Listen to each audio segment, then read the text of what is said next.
how to add Arabic keyboard language to iPhone. First, let's go back to the home screen. And on the iPhone, go into Settings.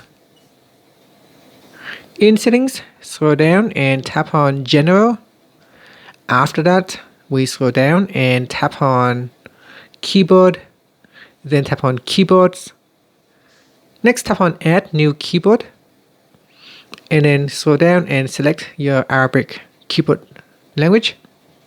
Here you can choose Standard, PC, QWERTY, and so on. So select a style, and then tap on the Accept button, then swipe up to go back to the home screen.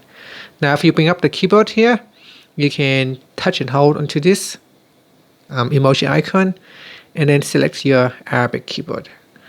And that's it. Thank you for watching this video. If you found it helpful, please like and subscribe to my channel for more videos.